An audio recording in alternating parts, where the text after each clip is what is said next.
Hello students, आखिरी चट्टान chapter का पार्ट 2 मतलब एक पार्ट पिछली क्लास में हो चुका था। आज पार्ट सेकंड, अब आगे का अध्ययन हम करेंगे। देखिए, अब यहाँ सितारे को संबोधित किया गया था, यहाँ तक हमारा अध्ययन हो चुका था। कहने का मतलब लेखक केप टाउन में बैठा है उस होटल में, और वहीं पर एक कॉन्वेंट स्कूल की लड़कियां की बस आकर रुकी जो अंग्रेजी में गीत गा रही थी, और वो गीत में समुद्र के सितारे को संबोधित कर रही थी। तो देखिए, उस गीत को सुनते हुए और दूर जहाज की रोशनी के ऊपर एक चमकते सितारे को देखते हुए मन और उदास होने लगा, क्योंकि लेखक को जाना पड़ रहा था। उसने जो भी पेपर लिखे थे वो वहीं ड्रॉवर में रह गए थे। गहरी सांझ के सुरमई रंग में रंगी वह आवाज मन की गहराई के किसी कोमल रोए को हल्के हल्के सहला रही थी। लग रहा था कि उस रोए की जिद शायद मुझे वहां से जाने नहीं देगी, लेकिन उससे भी जिद्दी एक और रोया था, दिमाग के किसी कोने में अटका, जो सुबह वहां से जाने वाली बसों का टाइम टेबल मुझे बता रहा था। गीत के स्वरों की प्रतिक्रिया में साथ टाइम टेबल के हिंद से जुड़े जा रहे थे। हिंद से यानी 1, 2, 3 आदि अंक होते हैं। ये पहली बस 7:15, दूसरी 8:35, तीसरी। थोड़ी देर में बस लौट गई। गीत के स्वर विलीन हो गए और मन में केवल हिंदुसों की चरखी चलती रही।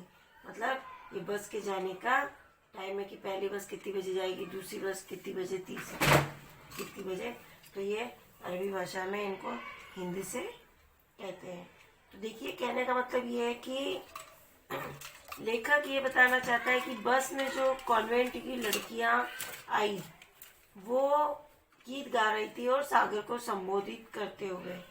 तो लेखक उनका गीत सुन रहा था और जहाज के ऊपर चमकते तारे को देख रहा था, वहाँ होटल पर ही बैठा हुआ।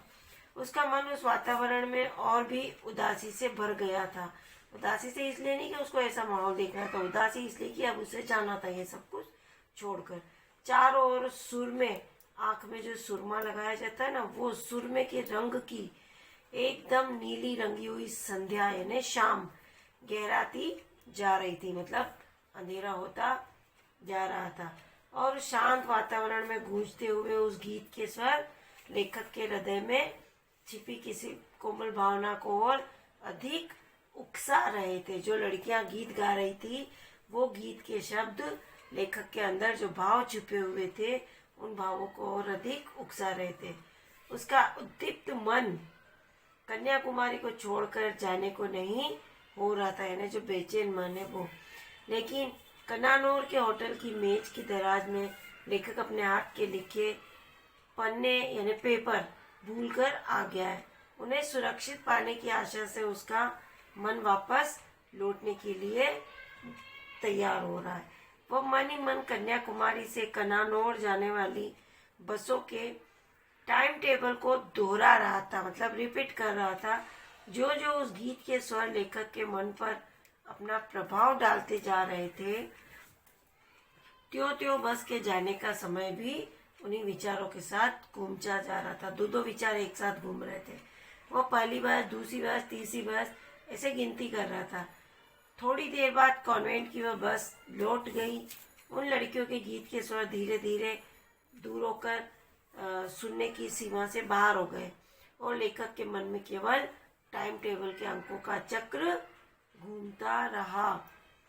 कहने का मतलब ये है।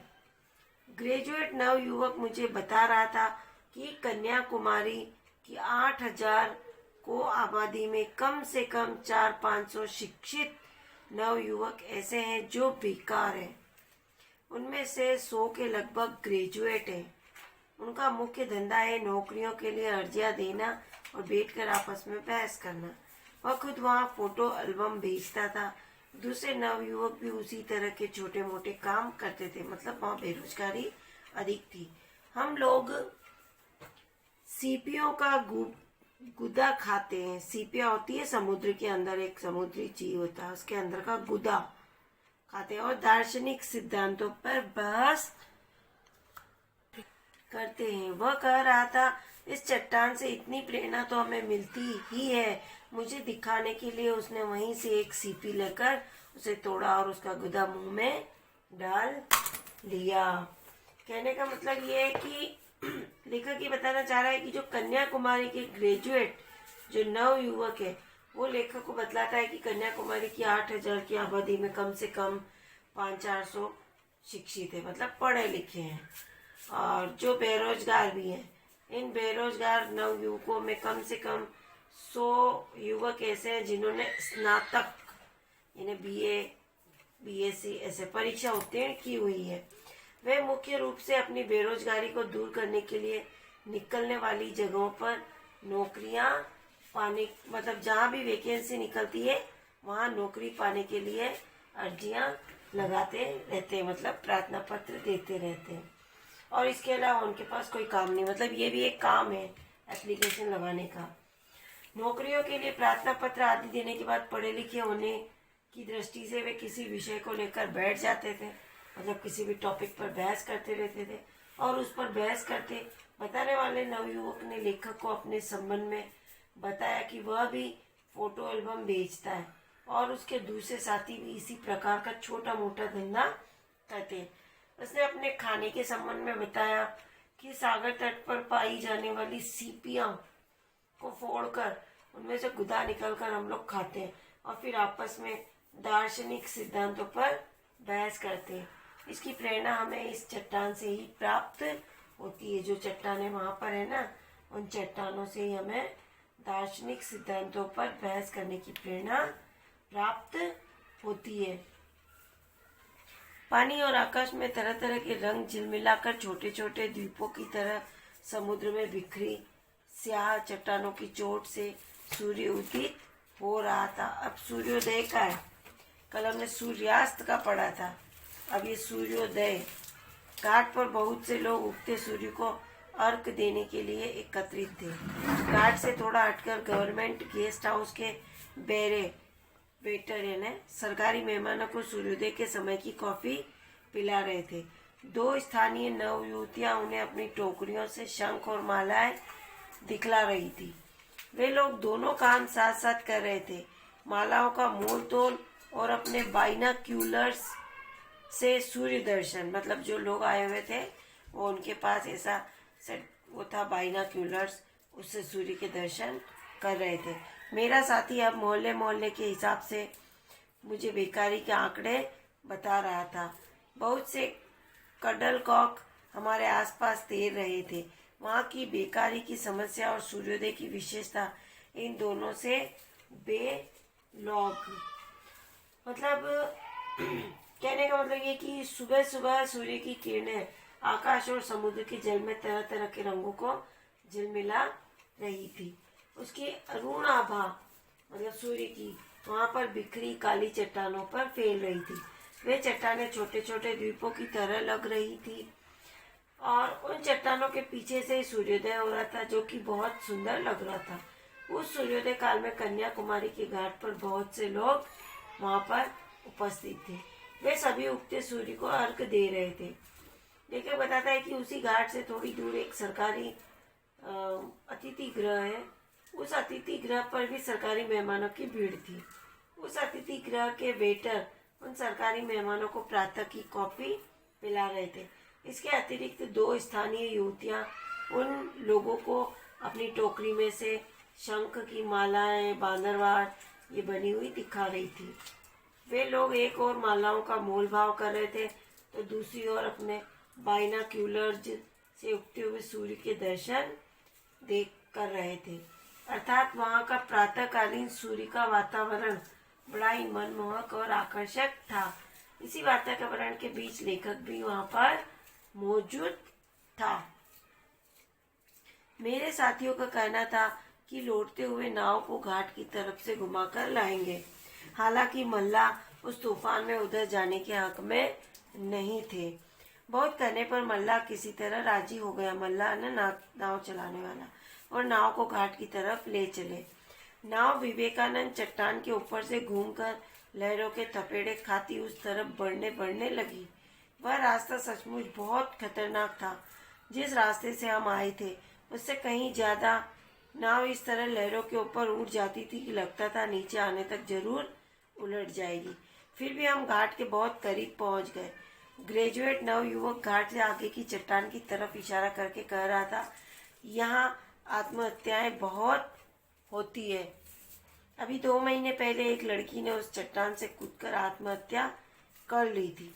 मैंने सरसरी तौर पर आश्चर्य प्रकट किया। मेरा ध्यान उसकी बात में नहीं था। मैं आंखों से तय करने की कोशिश कर रहा था कि घाट और नाव के बीच अब कितना फासला बाकी है। एक लहर ने नाव को इस तरह धकेल दिया कि मुश्किल से वह उलटते उलटते बची। आगे 3-4 चट्टानों के बीच एक भंवर पड़ रहा था। नाव अचानक एक तरफ से भंवर में दाखिल हो गई, मतलब समुद्र के बीच में एक गोला घेरा बन जाता है वो, और दूसरी तरफ से निकल गई। इससे पहले कि मल्लाह उसे संभाल पाते वह फिर उसी तरह भंवर में दाखिल होकर घूम गई। मुझे कुछ क्षणों के लिए भंवर और उसमें घूमती नाव के सिवा किसी और चीज की चेतना नहीं रही, मतलब होश नहीं रहा। चेतना हुई जब भंवर में 3-4 चक्कर खा लेने के बाद नाव किसी तरह उससे बाहर निकल आई। यह अपने आप या मल्लाहों की कोशिश से मैं नहीं कह सकता। भंवर से कुछ दूर आ जाने पर ग्रेजुएट नवयुवक ने बताया कि हम उस चट्टान को लगभग छूकर आए हैं जिस पर से कूदकर उस नवयुवती ने कन्याकुमारी की साक्षी में आत्महत्या की थी। पर मैंने तब तक उस चट्टान की तरफ ध्यान से नहीं देखा था जब तक हम किनारे के बहुत पास नहीं पहुंच गए। यह भी वहां पहुंचकर जाना कि घाट की तरफ से आने का इरादा छोड़कर मल्लाह उसी रास्ते से नाव को वापस लाए जिस रास्ते से पहले ले गए थे। कन्याकुमारी के मंदिर में पूजा की घंटियां बज रही थी। भक्तों की एक मंडली अंदर जाने से पहले मंदिर की दीवार के पास जाकर रुककर उसे प्रणाम कर रही थी। सरकारी मेहमान गेस्ट हाउस की तरफ लौट रहे थे। हमारी नाव और किनारे के बीच हल्की धूप में कई नावों के पाल और कडल काको, इन्हें समुद्री पक्षी होते, कडल काको के पंख एक से चमक रहे थे। मैं अब भी आंखों से बीच की दूरी नाप रहा था और मन में बसों का टाइम टेबल दोहरा रहा था। तीसरी बस 9:40 पर चौथी। उसके बाद एक शाम और वहां रुककर कनानौर लौट गया। वहां जाकर अपने लिखे कागज मिल तो गए, पर तब तक चौकीदार ने उन्हें मोड़कर उनकी कॉपी बना ली थी। कागजों पर लिखाई एक ही तरफ थी, इसलिए उनके खाली हिस्सों पर उसने अपना हिसाब लिखना शुरू कर दिया था। जब मैंने वह कॉपी उससे ली तो उसे शायद उससे कम निराशा नहीं हुई जितनी कन्याकुमारी पहुंचकर अपना सूटकेस खोलने पर मुझे हुई थी। ये आपका चैप्टर यहीं समाप्त हुआ। अब आप इसका हार्ड वर्ड पढ़ लेंगे और इसके क्वेश्चन आंसर्स देखिए आप।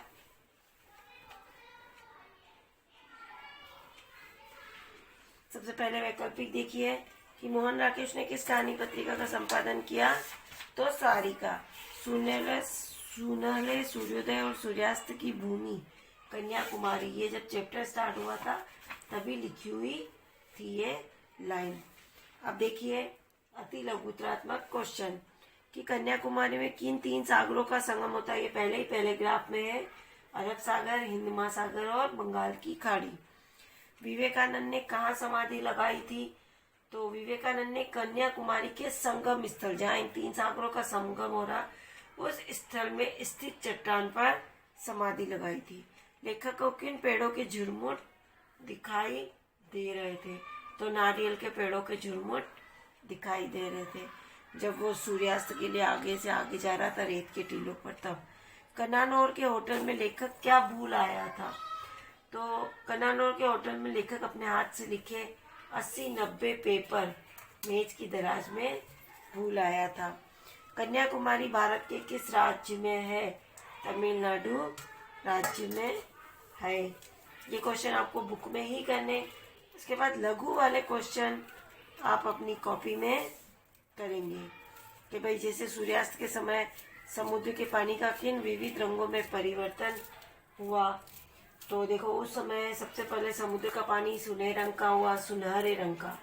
फिर थोड़ी देर बाद रक्त के रंग में, तब लाल रंग जैसा। और कुछ देर बाद रक्त जैसा रंग भी धीरे धीरे बैंगनी हो गया और बैंगनी से काला पड़ गया। इस प्रकार सूर्यास्त के समय जो जो सूर्य बिंब समुद्र के धरातल में डूबता रहा, समुद्र के पानी का रंग सुनहरा, लाल, बैंगनी और काले रंग में परिवर्तित हो गया। सूर्यास्त के बाद लेखक के मन में क्या डर समाया? सूर्यास्त के बाद लेखक ने दूर सैंड हिल की तरफ देखा तो वहां उसे स्याही में डूबे कुछ धुंधले रंग हिलते नजर आए। उन रंगों के कारण रेत के टीले काले पड़ गए। उन्हें देखकर लेखक के मन में डर समाने लगा कि क्या अंधेरा होने से पहले मैं उन सब टीलों को पार कर सकूंगा, क्योंकि लेखक बहुत आगे निकल चुका था। परंतु इस रास्ते अपने होटल में जाऊंगा तो रेत के टीलों में ही कहीं भटक जाऊंगा।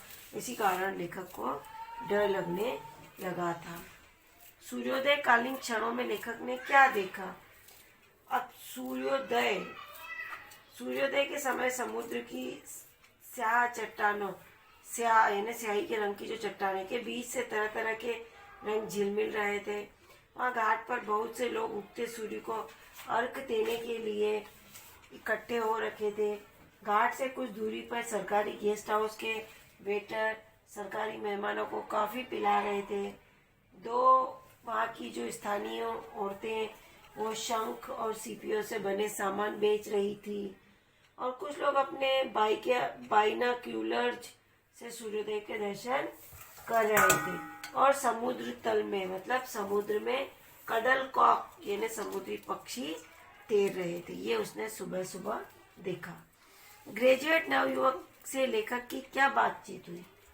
तो ग्रेजुएट नवयुवक ने लेखक के साथ बातचीत करते हुए बताया कि कन्याकुमारी की आबादी 8,000 है और यहाँ पे कम से कम 400-500 शिक्षित युवक ऐसे हैं जो बेरोजगार हैं। इनमें से 100 के करीब ग्रेजुएट हैं। इनका मुख्य धंधा नौकरी पाने के लिए प्रार्थना पत्र लिखना और देना और आपस में बहस करना। वे बहस मतलब कोई टॉपिक पर बहस करना। और वे युवक कोई छोटा मोटा धंधा करते हैं, जैसे कोई फोटो एल्बम बेचता है, कोई दूसरा और काम करता है। वे सीपियों का गुदा खाते हैं तथा दार्शनिक सिद्धांतों पर बहस भी करते हैं। ये सारी बातें उसने उस लेखक को बताई। ये सारे क्वेश्चन आंसर्स आपको कॉपी में करने। नवलेखन में बहुतायात अंग्रेजी शब्दों का प्रयोग हो रहा है, क्या इसे आप सही मानते हैं? इस पाठ में जिन अंग्रेजी शब्दों का प्रयोग हुआ है इसकी सूची बनाइए। ये आप स्वयं कर लेना, बुक में ही अंडरलाइन कर लेना जहाँ जहाँ अंग्रेजी शब्द आए और उसको बुक में ही रहने देना। भारत प्रकृति का खूबसूरत उपहार है। इस पाठ के आलोक में इस कथन की व्याख्या कीजिए। ये वेरी इंपॉर्टेंट है, इसको आपको कॉपी में करना है। मतलब प्राकृतिक सौंदर्य का वर्णन ही करना है। कन्याकुमारी के प्राकृतिक सौंदर्य का वर्णन कर दीजिए आप इस चैप्टर में। पूरे चैप्टर को पढ़ के फिर करिए। और निम्नलिखित पंक्तियों की सप्रसंग व्याख्या कीजिए। तो ये जब मैंने आगे चैप्टर समझाया था तब आपको ये पैराग्राफ एक्सप्लेन किए थे। तो ये आप इसको अपनी कॉपी में कर लीजिएगा। और ये चैप्टर यहीं समाप्त होता है। धन्यवाद।